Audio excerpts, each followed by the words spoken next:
think we're compelled to ponder and attempt to do it in a thoughtful way.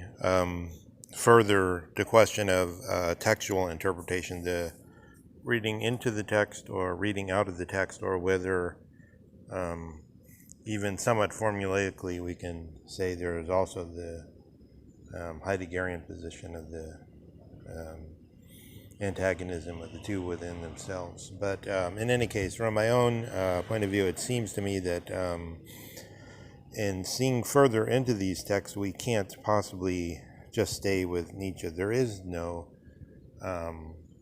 Nietzsche's motives, his understandings of what his texts were. It reminds me of a story in Hermann Hesse where he describes an artist who had gone away on a journey and returned to his home to find in the meanwhile his agents had drummed up a lot of enthusiasm over his work, and his studio had been transformed into a kind of gallery where when he came back he had to pay admission to get in, and then he discovered that all his paintings had been glossed with little précises, which explained what they were all about in ways that were totally alien to him. But then he realized that had always been possible, to give his works different names and understand them differently. I believe this goes to the question of correctness on the whole. The correctness doesn't simply sit there. So, for instance, Strauss says with Aristotle, for instance, the interpretations of Aristotle, if you look from the time of Aristotle to now, and remembering that Hobbes said in his day, in let's say the 17th century, Aristotle is in control of the university. Aristotle is very important for people, much more than it is today and throughout the course of Western history, and they paid a great deal of attention to it and to him, to his text.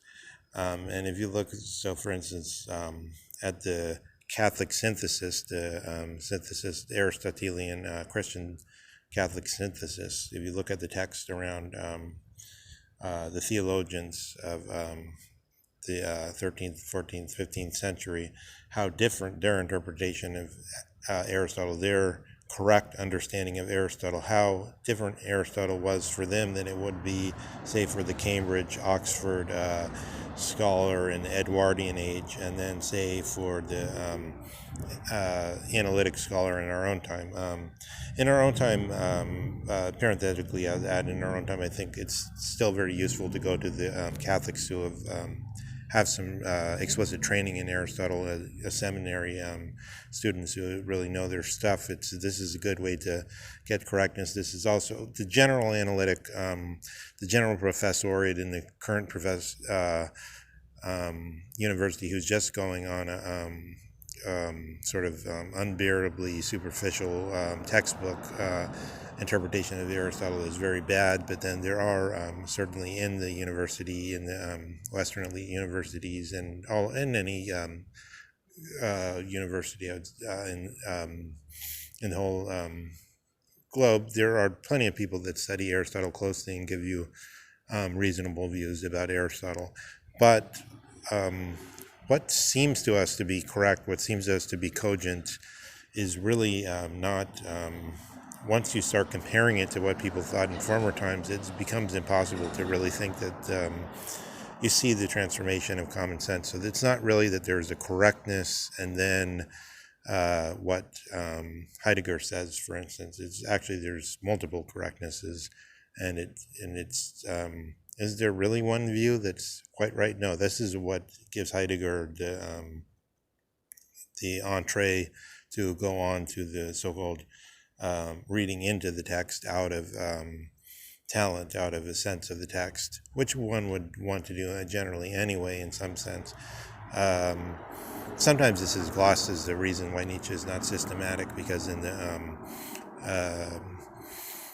scholastic universities, the system meant that you had to speak about every subject matter, even if you weren't specifically didn't have the genius of that subject matter. That's one way to understand that Nietzsche isn't systematic. Of course, people say all kinds of different things of what it means that Nietzsche isn't systematic in comparison to Hegel, for instance. But uh, the larger issue, I want to make a superimpose an example. So, say you regard the genius of Rene Descartes as coming out with through a strenuously awesome act of the intellect, coming out with the Cartesian grid, with the method of um, translating the algebra into geometry, the geometry into algebra. Now, anyone today, and even the primary school students, can learn that method and can create data out of that method. It becomes very simple. So this is the dwarfs, the Enlightenment dwarfs, modest men that can just add to the thing of the genius, and they do not at all. They're like the ones that take the text and only read out of the text, only adduce facts from the text. But then suppose we think of, for instance, the Euclidean geometry, and then the coming of the non-Euclidean geometry, a right angle does not mean 90 degrees, 90 topology. It's so that they were working with something that was already there, the text that was already there, the understanding of geometry that has already been discovered or invented.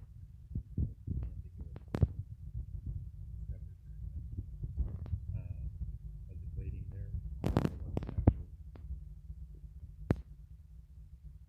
invention is necessary creatively brought into being? But in any case, there are no longer simply making, adding to the knowledge of that Euclid made possible with his geometry, but they transfigured it in some way, they changed it.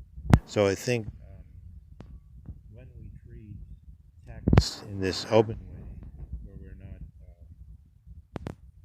doing what the classical scholar, what the classical philologist, classically claims to be doing, reading out of the text, we put ourselves in the position of the work that came out of the non-Euclidean geometry.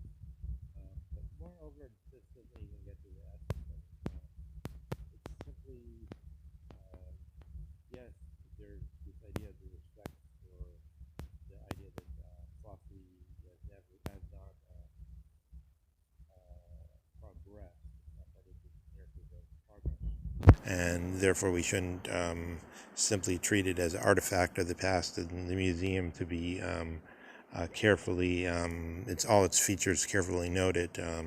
How many times, the frequency of the word Historia versus the word Geschichte in the text and so on. Discoveries which are in some way interesting. But I believe that what the text is, there's also the story in Honoré de Balzac about the painter that Picasso was so fond of, which is like the idea of the avant-garde painters like Gauguin and Van Gogh and so on, who were they couldn't be, the eyes of the soul, as it were, would refuse their work because it looked to be wrong. It looked to be a mistake from the old idea. And Balzac shows this painter who's he's come out with something, he can see what it's all about, he can see what he's doing, and the others kind of they don't quite get it. And then finally he's unable to bring his vision across. He goes mad, he burns himself, he dies in a great conflagration, and he's unable to bring his vision into the world as though to transfigure the way everyone envisions things. I think that the ground of the correctness is never holding. There's not really this correctness to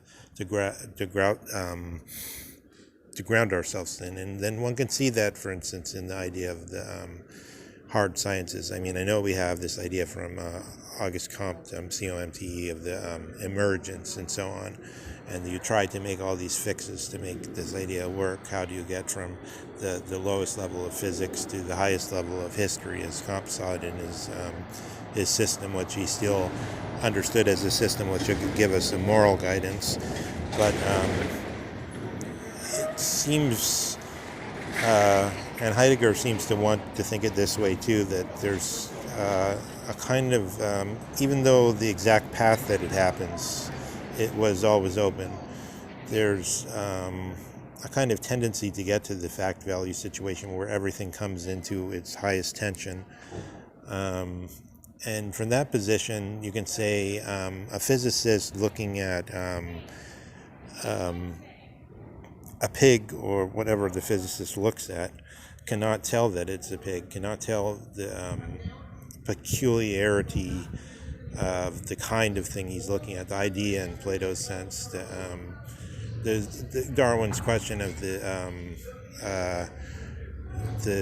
origin of the species no longer makes sense, because the species have no particularity from the point of view of basic physics. There's just mass, and there's just the measurability.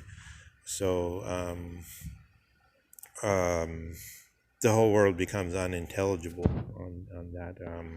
What if you try to bring the fact concept to its greatest sharpness? Otherwise, the fact concept only means that there's a certain act, which means carrying out an experiment. For instance, in the process of the Royal Society, it brings this idea of the fact out. They start changing the usage of the word fact, so that it no longer means an act as it used to be in the old language, and accessory after the fact really means accessory after the act in the old legal language, for instance. So the act you're doing is you're carrying out a specific experiment according to what you've planned to do, and then the repetition of that, the idea that you can keep repeating it, in these pauper ideas, that's what they start to call a fact. So it's as though you're acting as though there's something that could constantly, as a deliberate act, be repeated. And this is one of the ways we get this idea of the fact. It's actually a will to carry out a certain action. So that's, we have to try to bring the thoughtful thinking into the sense that we're continuing to do the history of Nietzsche's text, the original meaning of Historia is investigation.